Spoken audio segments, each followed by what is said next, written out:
So where we left off the last time that I was talking was about just basically some stuff that was going on deployment, and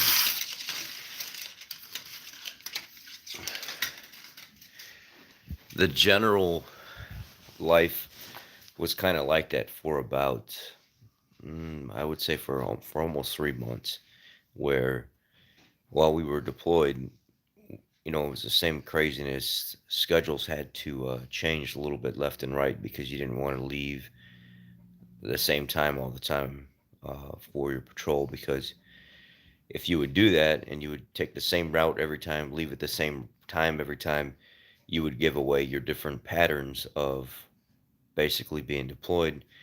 And you did not want people to get used to, you taking the same route, the same time, seeing the same people, kind of doing the same movements over and over again. Because when you do stuff like that, you give away your position. You basically show them how you operate. So being in country and or being out of country, in countries here, you would see that you changing your schedule often is what was key to making the mission successful, because nobody would expect you, and taking different routes and patterns. And there were plenty of times where we had to change things up because we would get some intel that we were being watched, or people were starting to talk about our movements or something like that. And that's the scary part, is before you go to war, you don't expect any of that. People don't train you about stuff like that. You don't really know too much about what's going on until you get put in a situation where you're being watched. And you're being watched so either somebody can harm you, or they can figure out what they can get away with in the process of doing whatever kind of dirt they're doing. And for the next basically 3 months, we would get bombed almost every single day. They would have mortar rounds coming on the base. They would have Katyusha rockets flying over the base. They would have lob bombs. What a lob bomb is basically it's a bomb that's too big to fit on a Katyusha rocket motor, but they'll take a big giant bomb, and they'll basically fasten a Katyusha rocket motor to it, and that motor can't propel that bomb into the base too far. So basically, what it will do is it will propel that bomb far enough into the base to where it can do some damage, but that's it. So that's why they call it a lob bomb. They just want to get it over the wall and just blow up whatever they can. And we would have instances on other bases around us where they would take the hulls of trucks and they would gut them, and they would put big giant, 200 pounders, 100 pounders, 300-pound bombs, and strap these motors to them, and they would build them into the back of trucks. And these trucks, they would drive close to people's bases, and they would flip an activation switch inside the truck, and they would get to a point that they felt comfortable, and they would hurry up in the bottom of the truck, like a Hino truck or something, one of them old flatbed, not old flatbed, but the more European style trucks where they got the stub nose. And they'll flip a switch, and like a motor will activate, and the side of the bed will start to tilt up, and there's actually ports in the side of it where these bombs could be ejected out of the side, and it would just have just enough force to get inside the base, and blow up your aid station or your trucks, and it was killing people, and it was really doing a lot of damage. So we had to wait and watch out for these things. And I remember one time specifically, we had um, we had a couple Apaches up in the air, and there was a UAV up in the air, and they somehow they saw something that was coming towards the base that didn't make any sense. It looked like something that had been tampered with. They picked it up on the UAV. A UAV is an unmanned aerial vehicle, basically, and it flies around in the sky, kind of monitoring things, pinging cell phone signals. Sometimes they have weapons attached to them that you can use if you need to react to something. And it wasn't clear what kind of truck was coming towards the base, but it was coming real slow, and it kept stopping and starting and stopping and starting. And it was one of those lob bomb trucks. They had the UAV fly over it, and kind of monitored what was going on with it, and they could see that something had been tampered with in the bed of this thing, and you could see how they had made a homemade false bottom to it, and it didn't look right. So there were a couple Apaches on station nearby, and we went to battalion and we asked for some fire assets to fly overhead to see what was going on. And one of the Apaches came in on station, and he's just kind of flying there watching everything. And that loud bomb truck keeps getting closer and closer to the base. And mind you, when these people are driving these vehicles that have these bombs in them, they sometimes lose the courage, or they freeze up and they can't set them off themselves. So what'll end up happening is there'll be a secondary man somewhere that actually sets off the trigger switch to start firing the rounds into the base, and sometimes the truck gets blown up in the process.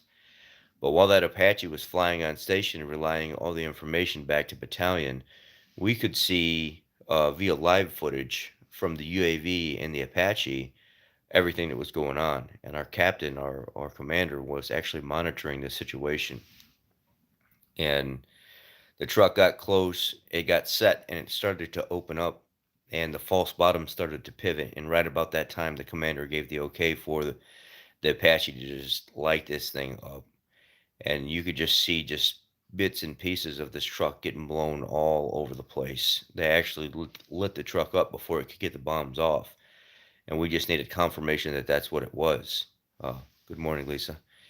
And it was scary because you don't realize those things. You really, it doesn't set in until you get attacked. It doesn't really set in until you actually witness somebody trying to hurt you, and then you start building up some kind of hatred towards uh, an ethnicity or a group of people based on the statistics of what you learned and what you see and what you deal with.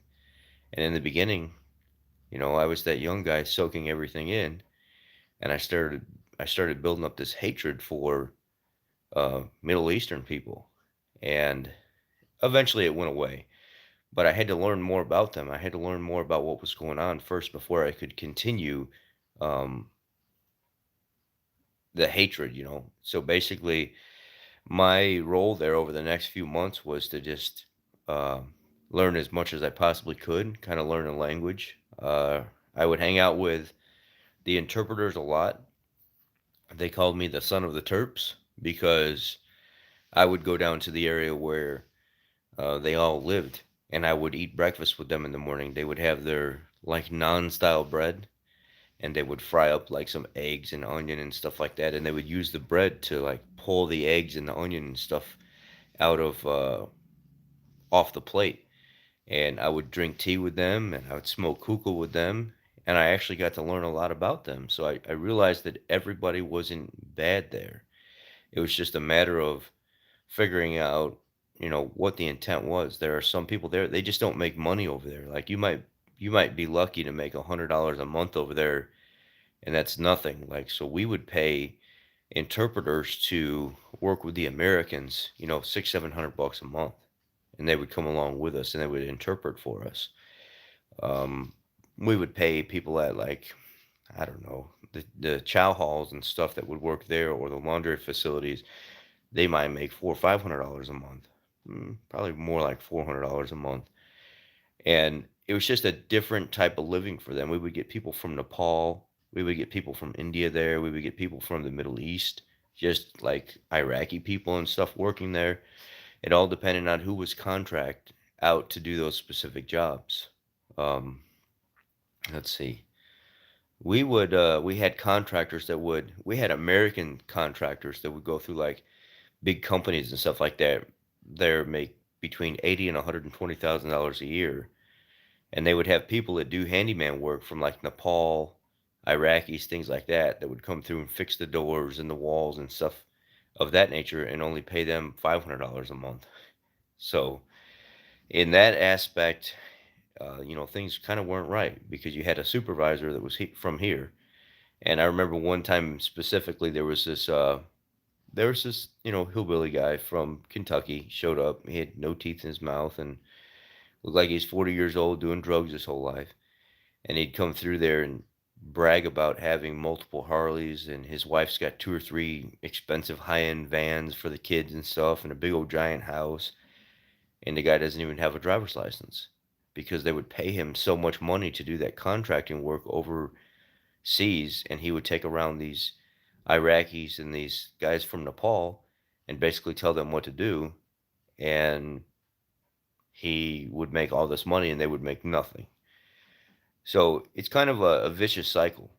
And when you have big companies controlling everything over there, all the contracting work and stuff like that, it's scary.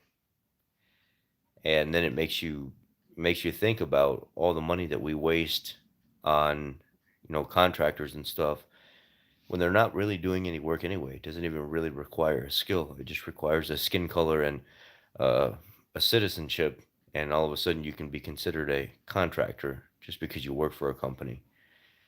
And we had a lot of interesting people, come into our life over there. You got to meet a lot of people that. Sorry, I got Vicks on my nose. I'm sick. You got to meet a lot of people that you would never meet on the contracting side. So as as I got to learn what was going on over there, and as I got to fit in and just be more a part of the daily life, things started to make more sense. But there were people around us that could not adjust. There were other soldiers that could not adjust to the lifestyle and the atmosphere.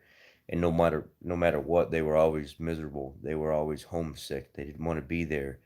There were soldiers that were ordering like alcohol and stuff in Listerine bottles, and then having people drop food dye and stuff in it to make it look like it was Listerine. And then they were getting jacked up in the barracks, while we were there. They were getting all nutty. I mean, one guy pulled out his weapon in the middle of the night and was threatening to leave the building and go find all the Iraqis and kill them and stuff. So it got to a point where things got a little ridiculous. It got crazy. And people would go to like the outhouses, we call them the shitters or whatever. They'd go to the porta johns. And I remember one guy, he wanted to go home so bad, he actually took his M4 out to the porta john with him. And while he was in there using the bathroom, he shot himself in the leg purposely, just so he could hurt himself, thinking that he would go home. They sent him to the aid station and they said, pull a bullet out of him, stitch it up, and let's go back to work. I mean, you're stupid. You're going to get reprimanded and demoted now, and you're going to continue doing your job. There were people that would literally hurt themselves over this type of stuff, just because they couldn't adjust. They couldn't get used to the lifestyle. They were afraid they were going to die. And, getting to see your fellow soldiers going through such a hard time, it was rough because you start to feel some of what they're feeling, even though you don't want to. I'm going to leave it there for now. I'm going to pick back up tomorrow, and I'll see you guys then. Thank you. Be blessed.